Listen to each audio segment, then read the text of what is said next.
ಇಂದು ಮಾಜಿ ಶಾಸಕ ಅಖಂಡ ಶ್ರೀನಿವಾಸ್ ಮೂರ್ತಿ ಬಿಜೆಪಿಗೆ ಸೇರ್ಪಡೆಯಾಗ್ತಾರೆ. ಕಳೆದ ವಿಧಾನಸಭಾ ಚುನಾವಣೆಯಲ್ಲಿ ಕಾಂಗ್ರೆಸ್ ಟಿಕೆಟ್ ಅನ್ನು ನೀಡದೆ ಕಡೆಗಣನೆ ಮಾಡಿರುವಂತ ಹಿನ್ನೆಲೆಯಲ್ಲಿ ಅಸಮಾಧಾನಗೊಂಡಿರುವಂತ ಅಖಂಡ ಶ್ರೀನಿವಾಸ್ ಇವತ್ತು ಕಾಂಗ್ರೆಸ್ ತೊರೆದು ಕಮಲವನ್ನ ಮುಡಿಯಲಿದ್ದಾರೆ.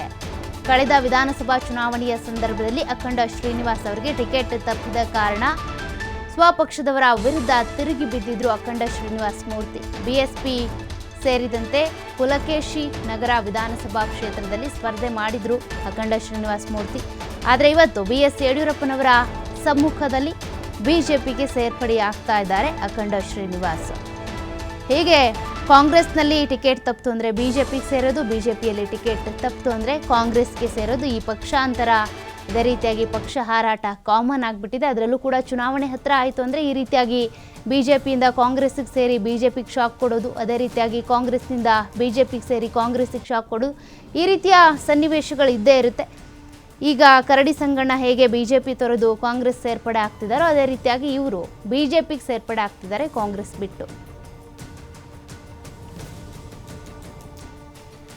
ಬಿಎಸ್ಪಿ ಸೇರಿದಂತೆ ಪುಲಕೇಶಿ ನಗರ ವಿಧಾನಸಭಾ ಕ್ಷೇತ್ರದಲ್ಲಿ ಇವರು ಸ್ಪರ್ಧೆಯನ್ನ ಮಾಡಿದ್ರು ಅಖಂಡ ಶ್ರೀನಿವಾಸ್ ಮೂರ್ತಿ ಅವರು. ಬಿಎಸ್ಪಿಯನ್ನು ತೊರೆದು ಈಗ ಕಾಂಗ್ರೆಸ್ ಬಿಜೆಪಿಗೆ ಸೇರ್ಪಡೆ ಆಗ್ತಾ ಇದ್ದಾರೆ. ಬಿಜೆಪಿಯಲ್ಲಿ ಬಿಎಸ್ ಯಡಿಯೂರಪ್ಪನವರ ನೇತೃತ್ವದಲ್ಲಿ ನಡೆದಂಥ ಆಪರೇಷನ್ ಇದು. ಹಾಗಾಗಿನೇ ಬಿಎಸ್ ಯಡಿಯೂರಪ್ಪನವರ ಸಮ್ಮುಖದಲ್ಲಿ ಪಕ್ಷ ಸೇರ್ಪಡೆ ಆಗ್ತಾರೆ.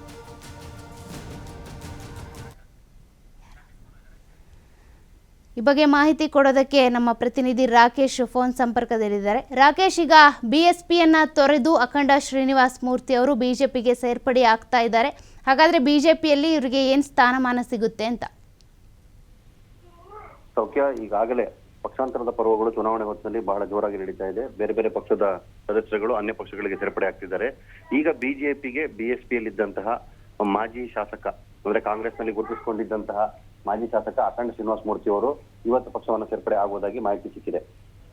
ಈ ಹಿಂದೆ ಕೂಡ ಅವರು ಪಕ್ಷ ಸೇರ್ಪಡೆ ವಿಚಾರವಾಗಿ ಮಾತುಕತೆ ನಡೆಸಿದ್ರು, ಆದ್ರೆ ಫಲಪ್ರದವಾಗಿರ್ಲಿಲ್ಲ. ವಾರದ ಹಿಂದೆ ಅವರು ಪಕ್ಷ ಸೇರ್ಪಡೆ ಆಗಬೇಕಾಗಿತ್ತು, ಆದ್ರೆ ಕಾರಣಾಂತರಗಳಿಂದ ಮುಂದೂಡಿದಂತಹ ಕಾರ್ಯಕ್ರಮವನ್ನ ಇವತ್ತು ಪಕ್ಷ ಸೇರ್ಪಡೆ ಕಾರ್ಯಕ್ರಮದಲ್ಲಿ ಅವರನ್ನ ಪಕ್ಷಕ್ಕೆ ಬರಮಾಡಿಕೊಳ್ಳೋದಕ್ಕೆ ಬಿಜೆಪಿ ನಾಯಕರುಗಳು ಮುಂದಾಗಿದ್ದಾರೆ.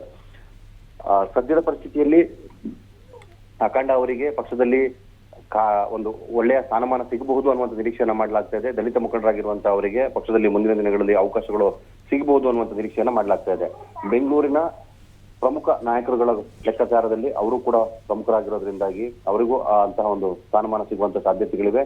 ಅಥವಾ ಮುಂದಿನ ದಿನಮಾನಗಳಲ್ಲಿ ಅವರು ಪಕ್ಷದ ಉನ್ನತ ಹುದ್ದೆಗಳನ್ನ ಅಲಂಕರಿಸುವಂತಹ ಅವಕಾಶಗಳು ಕೂಡ ಲಭ್ಯವಾಗಬಹುದು ಅನ್ನುವಂತಹ ಮಾಹಿತಿ ಲಭ್ಯವಾಗಿದೆ. ಓಕೆ, ಥ್ಯಾಂಕ್ ಯು ರಾಕೇಶ್ ನಿಮ್ಮೆಲ್ಲ ಡೀಟೇಲ್ಸ್ಗೆ.